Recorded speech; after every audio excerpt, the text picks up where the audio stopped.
Live അപ്ഡേറ്റുകളിലേക്കാണ് പോകുന്നത്. പൂജ വന്നതിൽ പിന്നെ ഒരുപക്ഷെ ഏറ്റവും അധികം സന്തോഷിക്കുന്ന 3 പേരായിരിക്കും അഭിഷേക്, ജിൻഡോ, ഋഷി. വേറെ ആർക്കും അത്ര താല്പര്യമുള്ളതായിട്ടൊന്നും തോന്നിയില്ല. അവരോടൊപ്പം ഇരുന്നാണ് പൂജ ഇപ്പോൾ സംസാരിച്ചുകൊണ്ടിരുന്നത് ലൈവിൽ, ലിവിംഗ് റൂമിൽ നിന്നിട്ട്.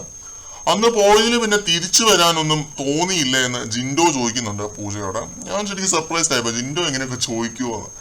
പക്ഷെ ഞാൻ ആലോചിച്ച് നോക്കിയപ്പോഴും കറക്റ്റ് ആണ് കേട്ടോ. പുള്ളിക്ക് ശക്തരായ എതിരാളികൾ പോകുന്നത് എപ്പോഴും വിഷമമുള്ള ഒരു കാര്യം തന്നെയാണ്. അതാണ് നമ്മൾ ഇതിൽ നിന്ന് മനസ്സിലാക്കേണ്ടത്, ഈ ഒരു ചോദ്യത്തിൽ നിന്നും. അപ്പൊ പൂജ പറയുന്നു, അന്ന് എനിക്ക് നല്ല മിസ്സിംഗ് ഒക്കെ ഉണ്ടായിരുന്നു, പിന്നെ ഗെയിമും തലക്കി പിടിച്ചു. ഇവിടെ നല്ല നെഗറ്റീവ് വൈബായിരുന്നു. ഇപ്പൊ അങ്ങനെയുള്ള നെഗറ്റിവിറ്റി ഒന്നും ഇവിടെ ഇല്ല. ഇപ്പോഴത്തെ മൂഡ് വേറെയാണ്, നല്ല പോസിറ്റീവ് വൈബ് ഉണ്ട് എന്നൊക്കെ പറയുന്നുണ്ട്. പിന്നെ വന്നപ്പം മുതൽ ഇവിടെ ഭയങ്കര സൈലന്റ് ആയി, ഉറങ്ങി എന്നൊക്കെ പൂജ പറയുന്നുണ്ട്. അപ്പോൾ അഭിഷേക് പറയുന്നുണ്ട്, ഇപ്പോഴും ഞങ്ങൾക്ക് ആ ഒരു പ്രഷർ ഉണ്ട്, ആര് കപ്പെടുക്കും അതാണ് ഏറ്റവും വലിയ പ്രഷർ എന്ന് പറയുന്നുണ്ട്. ഫണ്ണായിട്ട് പറയുന്നതാണ്. ഉടനെ ഋഷി, നിങ്ങൾ എനിക്ക് കപ്പ് വിട്ടതാ, ഞാൻ എടുത്തോളാം എന്നുള്ള രീതി ഋഷി പറയുന്നുണ്ട്.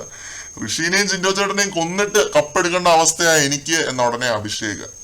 നീ ഭയങ്കര വയലന്റ് ആയല്ലോടാ എന്ന് പൂജ. ഇതൊക്കെ ആയിരുന്നു ലൈവിനകത്തെ കോൺവെർസേഷൻ. ലൂസ് ടോക്സ് ആണ്, പക്ഷെ നമ്മളോടൊന്നും തോന്നരുത്. കാരണം ഈ സീസൺ അവസാനിക്കാൻ 5 ദിവസം കൂടിയേ ബാക്കിയുള്ളൂ. 10K സബ്സ്ക്രൈബേഴ്സ് ആക്കി തരണം പ്ലീസ്. അതിനായിട്ട് വീഡിയോ കാണുന്നവരെ ചാനൽ സബ്സ്ക്രൈബ് ചെയ്തിട്ടില്ലെങ്കിൽ സബ്സ്ക്രൈബ് ചെയ്ത് സപ്പോർട്ട് ചെയ്യണം. ഓക്കെ, മറ്റൊരു അപ്ഡേറ്റുമായിട്ട്